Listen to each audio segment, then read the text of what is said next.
Hello नमस्कार सभी महानुभावों को। आज का वीडियो में शालीनता ही महापुरुषों का गुण है, इससे संबंधित है।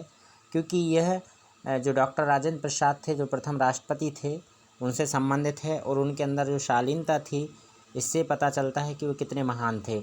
एक बार की बात है कि डॉक्टर राजेंद्र प्रसाद जब राष्ट्रपति भवन में थे, तब उनकी सेवा के लिए एक नौकर नियुक्त हुआ था, जिसका नाम था तुलसी। तुलसी ईमानदार था, पर था लापरवाह। घर की साफ सफाई करते करते कभी वह कुछ सामान तोड़ देता। राजेंद्र बाबू उसे बहुत बार कह चुके थे कि वह सावधानी से काम करे, लेकिन वह ध्यान नहीं देता था। एक विदेशी अतिथि के ने हाथी दांत की एक कलम राष्ट्रपति जी को भेंट की थी। वे इसे सहेजकर यत्न में से रखते थे और प्रेम से लिखते थे। एक दिन तुलसी ने घर को सजाने के क्रम में उसी कलम को भी तोड़ दिया। राजेंद्र बाबू को यह देख काफ़ी दुख हुआ और बार बार चेताने पर भी तुलसी ने गलती कर ही दी थी। उन्होंने सचिव को बुलाकर कहा कि आप तुलसी को मेरे काम के लिए अब नियुक्त नहीं करें, उसे कहीं अन्यत्र नियुक्त कर दें जहां सामान टूटने की संभावना ना हो। तुलसी वहां से निकाल दिया गया।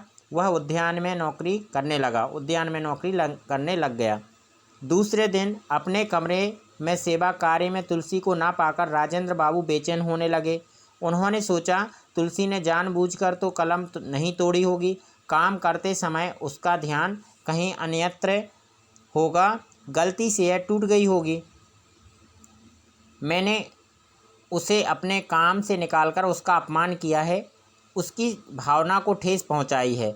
अंततः सचिव को बुलाकर उन्होंने कहा कि तुरंत तुलसी को मेरे पास भेजिए। तुलसी अपराधी की भांति डरा डरा उनके समक्ष सिर झुकाए उपस्थित हुआ।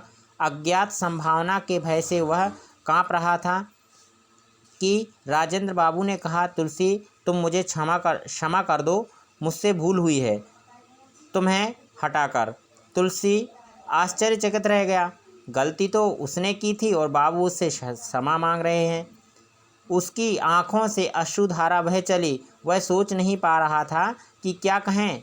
तब तक राजेंद्र बाबू की आवाज़ सुनाई पड़ी, जब तक तुम मुझे माफ़ नहीं कर देते, मैं आपको यहाँ से जाने नहीं दूंगा। ऐसे वचन सुनकर तुलसी विनम्रता से और माफ़ी मांगते हुए अंततः तुलसी को यह कहना ही पड़ा, ठीक है, क्षमा कर दिया। उस दिन से तुलसी फिर राजेंद्र बाबू की सेवा में लग गया। तो इस जो प्रसंग से यह शिक्षा मिलती है कि जो महापुरुष हुए हैं, उनके अंदर शालीनता का गुण विद्यमान रहता था और शालीन हुआ करते थे। कहने का मतलब है कि वह अपने जो ऐशो आराम थे, उनसे बहुत दूर हटकर वह एक सामान्य जीवन जीते थे, ताकि लोग उनके आदर्शों को ग्रहण कर सकें। आप मेरे इस वीडियो पे बने रहे, इसके लिए बहुत बहुत धन्यवाद। नेक्स्ट वीडियो में फिर मुलाकात होगी, तब तक के लिए जय श्री कृष्ण।